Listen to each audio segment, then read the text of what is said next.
Hello friends, स्वागत है आपका ईफा एडू होम की ऑनलाइन क्लासेस में। फ्रेंड्स, पिछले सेशन में जैसे हमने आपको सिखाया था कि सिंपल प्राइस लिस्ट कैसे बनाई जाती है और उसके लिए स्टॉक की एंट्री कैसे करते हैं, सभी कस्टमर्स के लिए क्वांटिटी के अकॉर्डिंग प्राइस लिस्ट डिस्काउंट कैसे डिसाइड करते हैं, ये सब हम पिछले लेक्चर में कर चुके हैं। और फ्रेंड्स, आज के इस सेशन में हम सीखेंगे मल्टीपल प्राइस लिस्ट बनाना। मल्टीपल प्राइस लिस्ट का क्या यूज़ होता है, वो क्यों बनानी चाहिए हमें, और आगे उसके फर्दर क्या हमारे लिए इम्पोर्टेंस है, वो आज हम सारा कुछ करेंगे। अब मान लीजिए हम अपने कस्टमर्स को उनके परचेजेस के हिसाब से अलग अलग कैटेगरीज़ में डिवाइड कर देते हैं।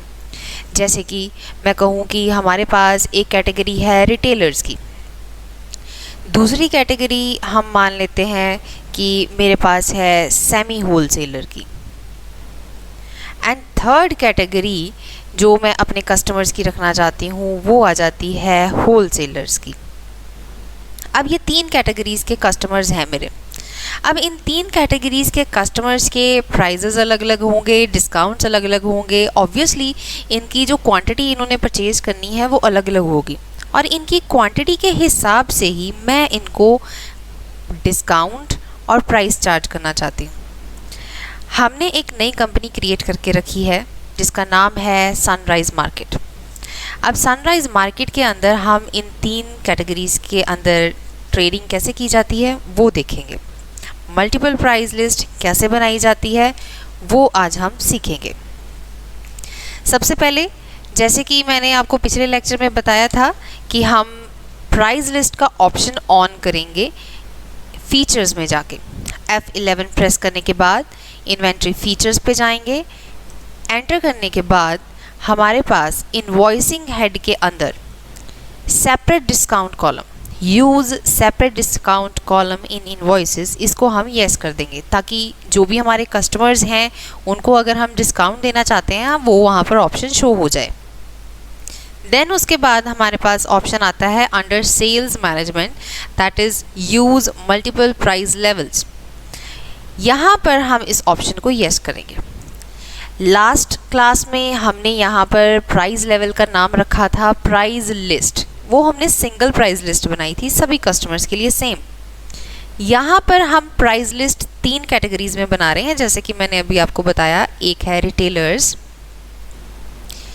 दूसरा है सेमी होलसेलर्स,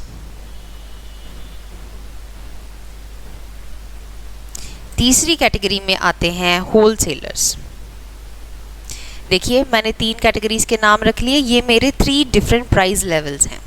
एंटर करके देन एक्सेप्ट, कंट्रोल A करके आप इसको फुली एक्सेप्ट कर सकते हैं।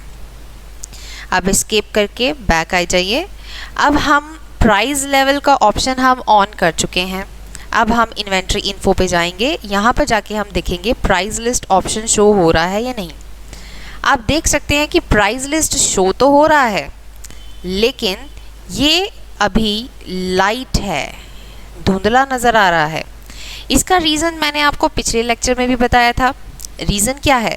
रीज़न ये है कि हमने प्राइस लिस्ट का ऑप्शन तो ओके कर लिया है, लेकिन अभी तक हमारी फर्म में हमने स्टॉक एंटर नहीं किया। मतलब सनराइज़ मार्केट की कंपनी के अंडर अभी हमने स्टॉक एंटर नहीं किया है। तो सबसे पहले हम स्टॉक एंटर करेंगे। स्टॉक आइटम्स बनाने के बाद, स्टॉक ग्रुप्स बनाने के बाद हमारा ये प्राइस लिस्ट का ऑप्शन ऑटोमेटिकली ऑन हो जाएगा। चलिए चलते हैं स्टॉक ग्रुप्स बनाने की तरफ। अब स्टॉक ग्रुप्स बनाने हैं हमने सबसे पहले, तो हम स्टॉक ग्रुप्स बनाने के लिए हम सबसे पहले इन्वेंट्री इन्फो पे जाएंगे।